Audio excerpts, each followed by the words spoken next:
सोचा है न तो हो बार बार ये हिंदी का स्नेहोपहार। है नहीं हार मेरी भास्वर ये रत्नहार लोकोत्तर वर। अन्यथा जहाँ है भाव शुद्ध साहित्य कला कौशल प्रबुद्ध, हैं दिए हुए मेरे प्रमाण कुछ नहीं प्राप्ति को समाधान। पार्श्व में अनरग कुशल हस्त गद्य में पद्य में समाव्यस्त। मैंने, निराला कहता है, मैंने बार बार सोचा कि ये हिंदी का स्नेहोपहार जो मैंने दिया वो मेरी हार नहीं थी। मैंने उज्ज्वलतम प्रकाशमय साहित्य की रचना की। मैंने वह स्वरूप दिया, वो अलौकिक स्वरूप साहित्य को प्रदान किया जो मैं कर सकता था। लेकिन मेरे पास आज वो कला कौशल साहित्य की जो प्रबुद्ध रूप है वो मेरे पास प्रमाण तो है, प्रमाण स्वरूप है, लेकिन उसका आज कोई मैं समाधान नहीं कर सका। आज पार्श्व में बैठा हुआ मैं आगे गद्य और पद्य में समान रूप से लिखता हुआ मैं एक साहित्यकार बना, लेकिन उससे कोई ऐसा अर्थ आगम नहीं हुआ, कोई अर्थोपार्जन नहीं हुआ जिससे मैं तुम्हारी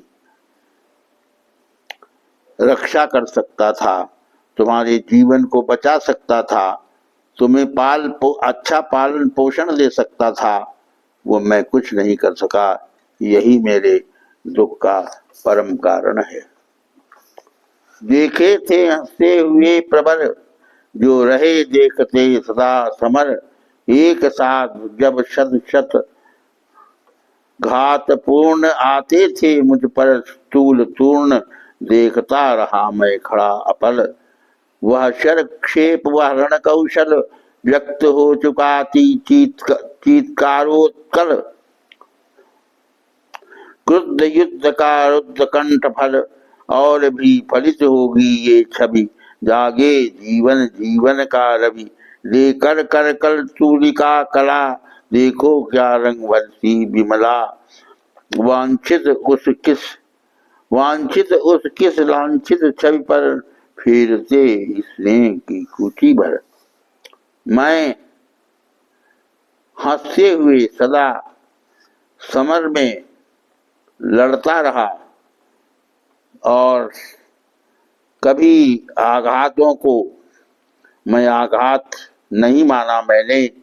मेरे ऊपर सैकड़ों आघात हुए, घात हुए, और मुझ पर कई आघात होते होते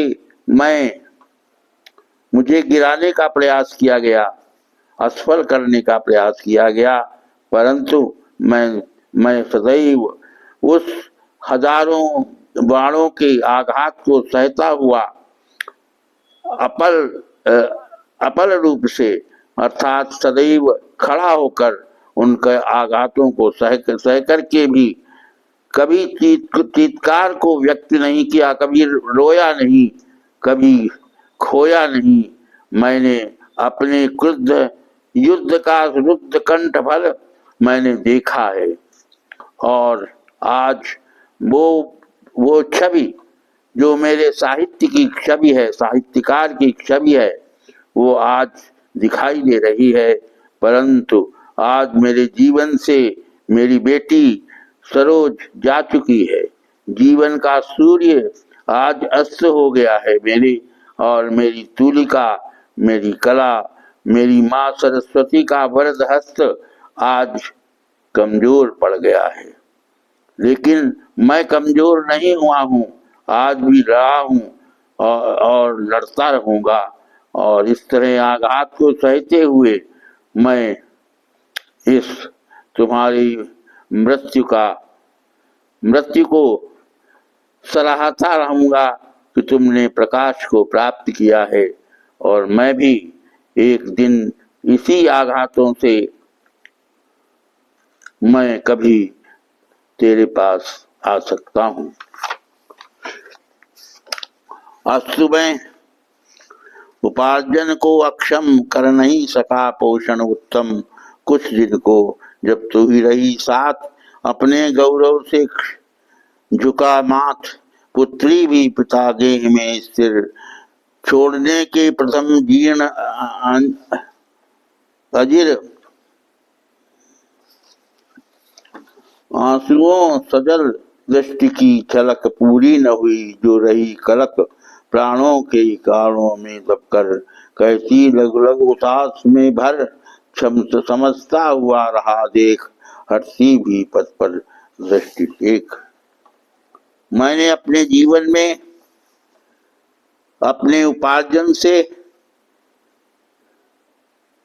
तुम्हारा पोषण नहीं कर सका, मैं अक्षम रहा इसमें, और तेरा साथ कुछ ही दिन दे सका।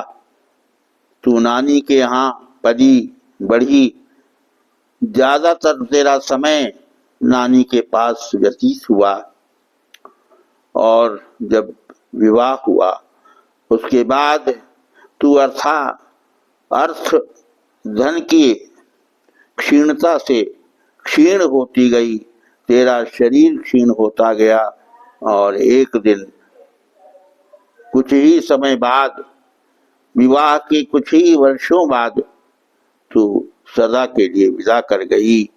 आज मुझे हे पुत्री, मैं जब तू आंगन में खेलती थी मेरे आंगन में, तो भी मैं तेरे उस पितागृह में पिता के साथ रहकर तूने जो क्रीड़ा की उस क्रीड़ा को तो मैंने स्वीकार किया, लेकिन तेरा पालन पोषण मैं अच्छी तरह नहीं कर सका।